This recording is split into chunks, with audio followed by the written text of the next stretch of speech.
Muy bien, a la gente que recién se está enganchando a través del 104.5 en www.ntvradio.com.ar y a través de NTV Medios en Instagram, le contamos que con la licenciada Edith Monjau el miércoles pasado hayamos pactado, porque surgió dentro de la charla, hablar acerca de la culpa, ¿no? Y la idea es saber de dónde surge, cuál es el origen de la culpa que podemos llegar a sentir hacia nosotros, hacia los demás, cómo gestionarla, si la culpa genera una adicción hacia otros, hacia nosotros, bueno, todo lo que se pueda saber acerca de la culpa y cómo empezar a gestionar para que sea una vida más sana, pensamientos más sanos. Totalmente de acuerdo, Cristina, porque la culpa justamente nos pone del lado de lo patológico. Muchas veces esta culpa es una culpa racional, una culpa que nos lleva a algo positivo, ¿no? Porque el sentimiento de culpa surge cuando se rompen muchas veces ciertas reglas culturales, religiosas, familiares o de un grupo al cual uno pertenece, o por el mero pensamiento de haber cometido una transgresión. La culpa es la consecuencia del arrepentimiento y puede surgir tras haber hecho un daño de forma intencional o no, pero nos trae un efecto doloroso que surge de la creencia o sensación de haber transgredido las normas éticas, personales o sociales, o de haber perjudicado a alguien.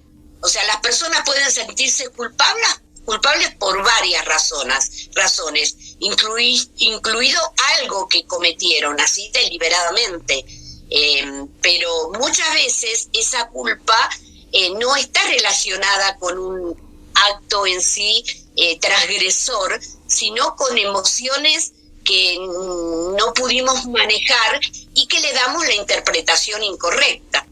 Bien, ¿qué pasa cuando actuamos en función a la culpa? Sentimos que tenemos que hacer tal cosa, sí o sí, aunque no lo queremos hacer, o no tenemos la intención de hacerlo o el deseo de hacerlo, pero pensamos que por culpa tenemos la obligación de hacerlo. Puede ser para padres que están separados y sienten la culpa de la separación y entonces en el vínculo con el hijo permiten todo. Puede ser en una relación también que por alguna circunstancia que haya pasado en el medio y por culpa se permita todo. Ese tipo de culpa. Partemos por esa y después seguramente hay un montón de otras, ¿no? Claro, esa culpa no sirve, porque ahí vemos que hay una culpa que está manejando la situación y que muchas veces no va a ser una buena orientadora, porque estoy utilizando la culpa para mitigar o para compensar algo que pienso que hice mal, y lo hago como una actitud compensatoria a las conductas que vienen después, ¿no? O sea, la culpa es una emoción secundaria, ¿no? No es de las emociones primarias. Nos alerta de que en nuestra conducta algo está mal, ¿no? Algo no hicimos bien. Es una de las cosas que más dañan nuestra autoestima.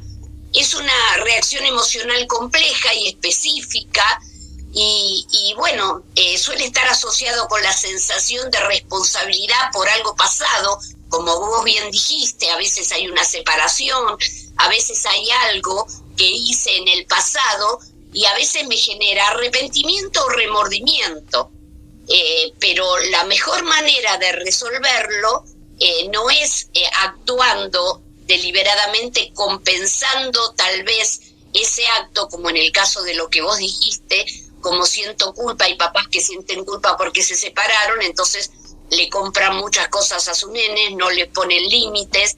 Bueno, en ese punto no es productiva la sensación de culpa, sino que uno tiene que trabajar realmente si a mí me tiene que traer culpa esa separación, ¿no? O sea, porque si las cuestiones no escaparon a la posibilidad de reacondicionar o reacomodar la pareja o de seguir juntos, también tengo que identificar las cuestiones que hacen a mi propia responsabilidad, porque muchas de las cosas por las que yo me siento culpable o siento remordimiento son cosas que pasan en la vida y no son mi responsabilidad. Esa es una palabra clave para entender las culpas. Si realmente hay responsabilidad, ¿no? Porque muchas veces cuando no hay una responsabilidad, y lo siento porque alguien me hizo sentir culpable, de pronto hay personas que se sienten culpables por haber venido al mundo, porque la mamá un día les dijo, vos apareciste en nuestras vidas y tu padre me dejó. Uh-huh. Entonces la persona ahí sintiendo culpa por haber nacido, y bueno, creo que no hace falta ser psicólogo para darse cuenta que esa es una culpa totalmente irracional, improductiva y fuera de lugar. O sea, cuando nosotros nos quieren cargar con una culpa que no nos corresponde, nosotros nos tenemos que levantar con firmeza y decir, eso no me corresponde, no, ¿para qué me estás diciendo? Eso no tiene que ver conmigo, eso, porque lo que vos dijiste esto, y muchas veces la persona se siente mal, y en realidad yo no dije nada adrede, la persona se sintió mal por alguna razón personal. Cuando yo estoy seguro que no hice nada malo y nada deliberado para ofender al otro, no tengo que aceptar cuando el otro me está indilgando culpas. Claro, con nada intencional, sí. ¿Cómo? Nada intencional, digamos. Exactamente. ¿No? Analizar eso, digamos. Aprender a autoanalizarse, entender qué es lo que hice, por qué siento culpa por esto, y ver si realmente es culpa o no es culpa, si tenés culpa o no. Exactamente. Cada situación de estas tiene que ser como un aprendizaje, ¿no? La culpa nos indica que a veces estamos cometiendo un error. A veces la culpa nos indica que no me tengo que hacer cargo de ese error. En lugar de entristecerme cuando yo tengo culpa, tiene que ser una herramienta para mejorar mi futuro. O sea, ¿por qué? Porque la emoción nos ayuda a reflexionar y a mejorar. Por naturaleza tiene esa característica. Cuando yo me siento culpable, pienso, reflexiono, me siento mal.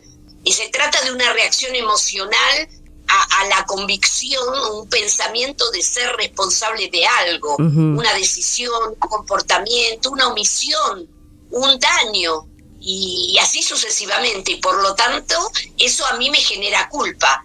Pero cuando yo reflexiono, tengo que pensar si realmente soy culpable, porque muchas veces si soy culpable, está buenísimo pedir perdón. Hay un montón de cuestiones que se resuelven con pedir perdón, ¿no? Y también con perdonarse a uno mismo. Sí, que es la otra cara de la misma moneda. Cuando no nos perdonamos a nosotros mismos, estamos en problemas, porque nunca nos vamos a sentir bien. Mira, hay 4 tipos de culpa, uh-huh. que generalmente, para que nosotros podamos entender en qué punto a veces caemos, ¿no? Por ejemplo, el sentimiento de culpa reflexivo está ligado a la evaluación cognitiva de que no se ha estado a la altura de los valores a las que las personas normalmente ha internalizado. O sea, la culpa reflexiva no solo está la preocupación por las consecuencias de mis propias acciones, sino la empatía hacia el otro, por el daño que le causé. Yo siento que no estoy a la altura de quién soy yo, los valores que yo tengo, y también tengo empatía por lo que estoy haciendo con el otro. Es un tipo de culpa que presupone capacidades cognitivas o introspectiva, una emoción constructiva y no destructiva, que contempla una orientación hacia los demás. El sentimiento de culpa reflexivo es un sentimiento bueno, es constructivo, me ubica frente a mí mismo y frente al otro, al que tal vez pueda haber dañado. Después está otro sentimiento de culpa que es irracional, puede ser consciente o inconsciente.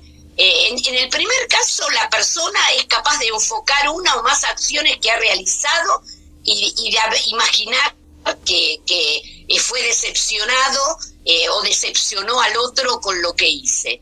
En este caso caso de la culpa irracional, la persona se siente culpable y piensa que es indigno sin saber por qué. Se siente mal, pero no puede decir, wow, mira, yo normalmente tengo estos valores, siempre los practico, ¿cómo puede ser? Yo nunca miento. ¿Cómo puede ser que yo en este caso mentí y dañé a esta persona con una mentira? Y la dañé, me pongo en el lugar del otro y también se desilusionó. Esa sería la reflexiva. El irracional no me permite jugar con esta reflexión, no me permite, poder ubicar estos parámetros. Y también está el sentimiento de culpa patológico, ¿no? Que está ligado a la culpa irracional, pero que genera una angustia amenazante. Es un sentimiento de culpabilidad muy destructiva. La autocrítica individual se desencadena en la persona por la convicción de haber estado, de no haber estado a la altura de las expectativas de los demás, pero lo que prima no es el sentimiento interior, es decir, uy, estuve mal, tengo que cambiar. En el caso del sentimiento de culpa patológico, lo que prima es la visión que los demás tienen de mí. Es como que me veo, como que los demás puedo bajar el target en cuanto a mi perfil. ¿No? Es patológico, no es productivo. Y es patológico no solo porque solo cuida mi autoestima, sino porque me trae angustia amenazante. Y después está el sentimiento de culpa saludable, que es una emoción moral útil para el desarrollo social del individuo, que así se da cuenta de sus propios fracasos, de sus propias responsabilidades. El sentimiento de culpa puro conduce a muchos comportamientos constructivos de reparación, y eso tenemos que tenerlo en cuenta. Nos impulsa proactivamente a madurar. Es una emoción que nos ayuda a tener comportamientos futuros mejores, morales, progresivos, ser mejores personas y protegerme de transgresiones y acostumbrarme a reparar mis propios errores y asumir mis propias responsabilidades. Ahí está, o sea que no es tan mala la culpa. No, la culpa es una parte de la vida, es una emoción secundaria. Lo importante es no tener una culpa inadecuada. Cuando a mí la culpa me lleva a reparar un vínculo en buena hora, porque cuando el otro capaz que veo que hay alguien que se está distanciando de mí y me duele porque es un amigo al que quiero, porque me siento bien teniéndolo cerca y esa persona se está distanciando, lo mejor que me puede generar es ese sentimiento de decir, hice algo mal, quiero recuperar este vínculo. Entonces puedo pedir perdón, que produce mágicamente restaura los vínculos. Y también a veces cuando la culpa es de esas que dice, ¿cómo hice esto? No me lo puedo perdonar. Yo que siempre fui defensora de la amistad, mirá qué le hice a mi amigo. O yo, también saber ser compasivos con nosotros mismos y entender que somos seres humanos, ¿no? Entender que la autocompasión es un buen elemento para que nosotros mejoremos nuestra actitud. No tenemos que ser perfectos, no debemos ser perfectos, no lo somos, es imposible. Lo importante es sentir que esta situación me hizo crecer. O sea que yo me miro a mí como una persona falible, como una persona que comete errores. Trato de comprender el contexto, de decir, ¿por qué lo hice? ¿Qué me llevó? Y bueno, tal vez a veces son estar en un medio con personas que no son de lo mejor para mí, que no me ayudan, que no contribuyen a mi crecimiento. También a veces tenemos que tener aceptación como seres humanos, aceptar que somos humanos. Y también saber que el pasado, ser conscientes que el pasado tiene un efecto sobre nosotros. Pero hay algo que me gusta que dice el sabio Salomón, en sus textos, que dice, Dios restaura lo que pasó.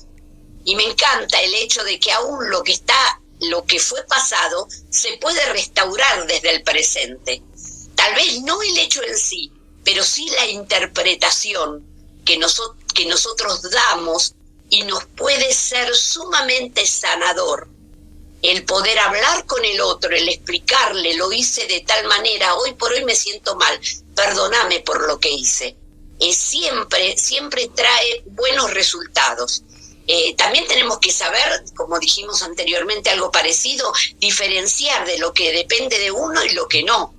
Nosotros somos responsables solo de nosotros mismos, no de las acciones y las emociones de los demás. A veces los demás sienten algo porque tienen heridas que de pronto una conducta mía le pegó, le hizo sangrar por su herida, pero en realidad no hay nada de una razón responsable de parte mía, sino una herida de la persona. Tal vez eso sirva para que yo pueda estar dando y charlando y decir por qué te pasó, y tal vez lo puede estar ayudando, ¿no? Claro, eso igual eso sí. No, digamos, esa acción que hace la persona y que la otra se siente mal y vos decís que no se sienta culpable, pero depende qué acción haya hecho, ¿no? También, y en ese caso, si el otro se sintió mal, está bien que acompañe y que vea qué es lo que le está pasando, no decir, no, yo no tengo la culpa, arréglate sola o arréglate solo. Creo que bueno aclarar eso, ¿no? Por supuesto, por eso hablamos que el sentimiento de culpa saludable me genera empatía. O sea, yo me pongo en el lugar del otro y entiendo. Y siempre que lo tengo que ayudar, me gustó esa palabra que usaste, el acompañarlo a la persona en su sentimiento, en su dolor. Porque una cosa es la emoción y otra cosa es el sentimiento. La emoción es puramente biológica, es lo que a mí me pega de entrada, es la primera sensación, lo que me genera síntomas biológicos, que me pongo colorada o me siento nerviosa o me genera taquicardia. Y el sentimiento es cuando yo mezclo a esa emoción la interpretación. Y ahí muchas veces es donde me equivoco. Yo digo, mira, la persona, ella lo dijo por tal cosa. Porque el otro me dijo que esta es sí. Y yo elucubro una realidad que muchas veces no tiene nada que ver. Y yo estoy dando una interpretación errónea. Y créeme que la mayoría de las cosas en la vida y de los problemas y de los sufrimientos que a veces tenemos tiene que ver con la interpretación errónea que muchas veces le damos a la vida, a las situaciones, desde nuestras heridas. Porque el trauma, las heridas, lo que es traumático, tiene la capacidad de teñir los sucesos a futuro. Claro, condicionan. Entonces, sí. ¿Cómo? Condicionan.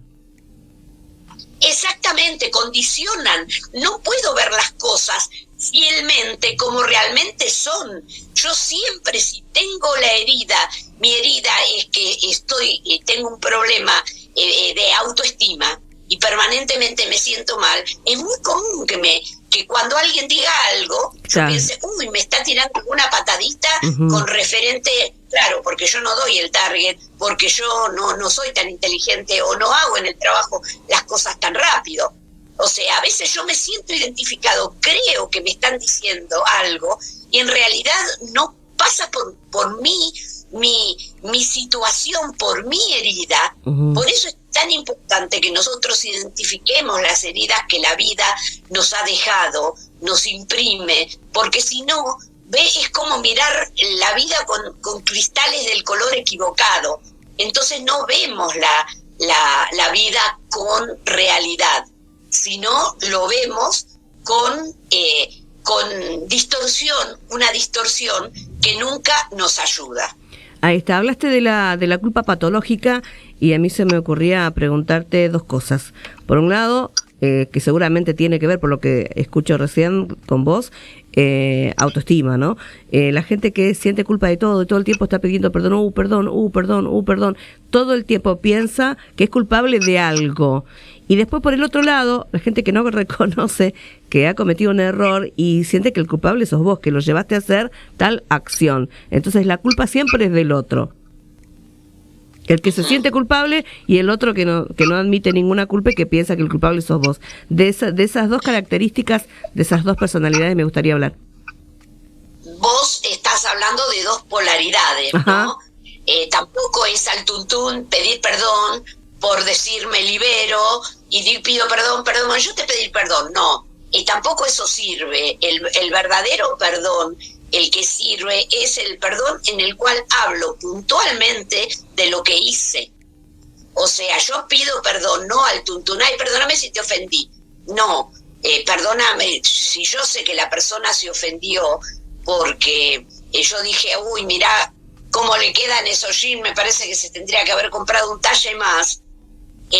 No puedo decir, bueno, perdona al tuntún, no, perdóname porque me puse a opinar sobre tu ropa y creo que no corresponde. Yo tengo que saber pedir perdón por puntualmente lo que dañó al otro, ¿no? ¿Y la otra opción cuál era, Cris? El que no reconoce que por ahí ha cometido un error y que la culpa siempre piensa que es del otro, ¿no? Digamos, yo pasó esto porque vos me llevaste a hacer esto. O sea, yo no tengo culpa. Eso se llama en psicología proyección, ¿no? Es una proyección. O sea, proyecto mi error en el otro. Entonces, muchas veces las personas que no piden perdón proyectan en el otro la sensación o quieren convencer al otro que el otro es culpable, ¿no? Y eso obviamente tampoco sirve. No le sirve al otro porque el otro no se va a sentir culpable si no lo es, y a mí no me sirve si yo no me hago cargo de mis acciones, porque en realidad el tema de la culpa puntualmente tiene que ver con hacerme cargo de mis acciones. Hay gente que no siente culpa frente a algo que tendría que sentir. Por ejemplo, hay gente que dice, sí, del trabajo me traje media docena de viromes y media resma de hojas, porque la verdad que con lo que me pagan, me parece que bien me lo merezco. Entonces no siente culpa porque dicen, se creen moralmente que habilitados. El trabajo les está pagando poco y tienen derecho a robar, porque están robando, están hurtando un material que no les corresponde. Entonces a veces cuando no sentimos culpa tenemos que rever nuestros patrones y nuestros valores, ¿no? Porque todo lo que perjudica al otro es algo que tengo que reverlo. Quitarle al otro lo que es de él, no importa si tiene más que yo, no me voy a hacer la Robinson Crusoe, no me voy a hacer la que pueda decir este tiene mucho, no soy quien para hacerlo, no me corresponde. Yo tengo que saber que tengo que tener mis propios valores y bueno, cuando hago algo malo tengo que pedir perdón.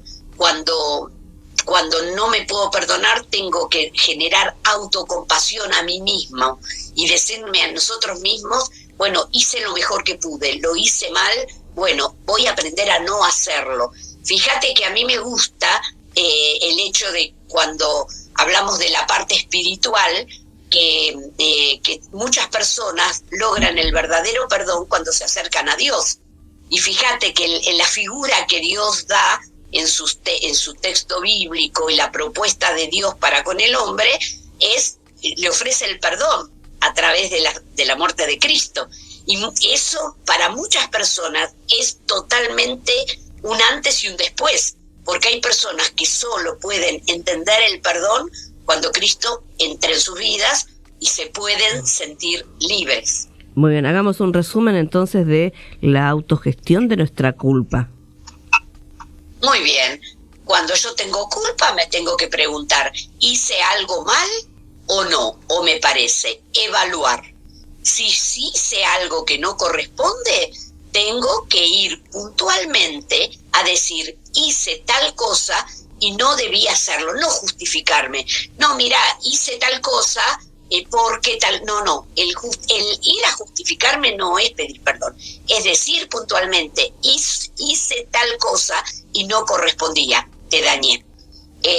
Tengo que mirarlo desde la empatía, el daño que le hice al otro. Cuando yo soy empático, logro entender el daño que hago. Y cuando yo logro entender ese daño, digamos que es donde empiezo a reparar, que básicamente la culpa tiene que ser una acción reparatoria. Yo tengo que tener autocompasión, decirme a mí mismo que hice lo mejor que pude, ¿no? Y no para justificarme, sino para no generar una culpa de la que no puedo salir. Tengo que aceptar que soy un ser humano. Tengo que ser consciente que hay cosas que pasaron en el pasado, que sucedieron, pero hoy yo puedo hacer algo para repararlas. Y si yo lo puedo hacer, muchas veces voy a ayudar a bendecir al otro y le voy a cambiar las perspectivas. Y también revisar mis autoexigencias, ¿no? Porque muchas veces los estándares de comportamiento míos son demasiado altos. Entonces, si no hago todo perfecto, me siento culpable. Y eso, digamos, que eso entraría más en la culpa patológica, ¿no?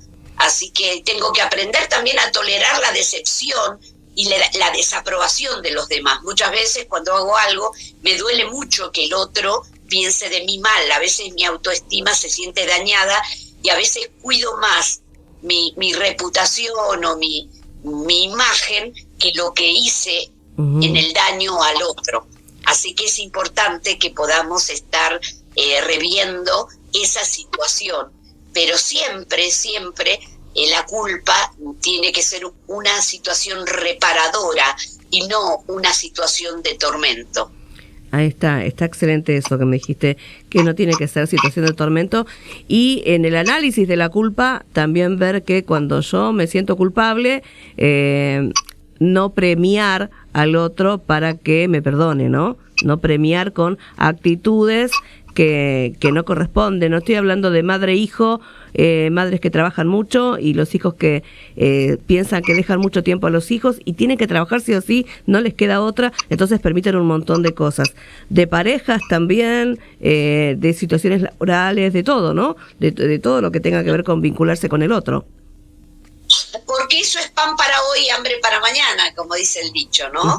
O sea, lo que permito por cubrir una situación, después me va a traer problemas, porque a veces deliberadamente compramos a nuestros hijos para tapar nuestra ausencia o para tapar la ruptura del vínculo matrimonial, y el chico se acostumbra a tener todo sin esfuerzo. Sí. Y cuando llega la edad que ya se tiene que autoabastecer, trabajar, abastecerse por sí mismo, buscar un trabajo, no se encuentra en condiciones porque está demasiado acostumbrado a que tuvo todo muy fácil. Claro. Entonces, cuando hacemos algo por la culpa,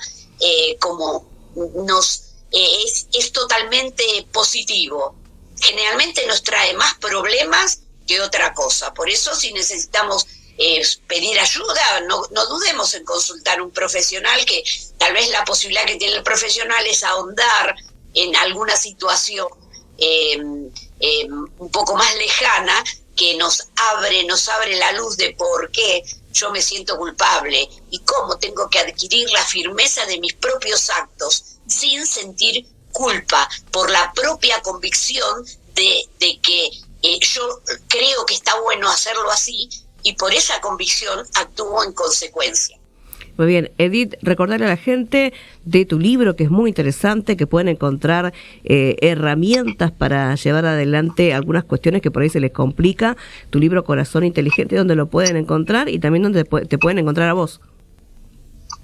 Bien, a mí me pueden encontrar en Instagram, psico_Edith Monschau, en Facebook también Edith Monschau, y pueden escuchar en Spotify estos programas, y en mi canal de YouTube también pueden encontrar programas de otras características con otros temas.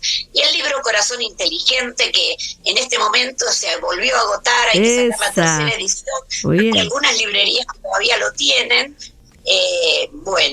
Lo pueden encontrar a través de la red de Peniel, que es Boedo 99, y también sitio de Montevideo 32 en zona sur, y pueden googlearlo, pueden meterse en Mercado Libre y lo van a poder conseguir. Sí, realmente es una buena una buena confluencia de temas que me ayudan a ubicarme y actuar de la mejor manera. Muy bien, te mandamos un gran abrazo y nos reencontramos el próximo miércoles. Igualmente para vos y todos nuestros oyentes. Muy bien, saludamos a toda la gente que está ahí conectada y que nos acompañó también, y a la gente que nos escucha, ¿no?, a través del 104.5 www.ntvradio.com.ar.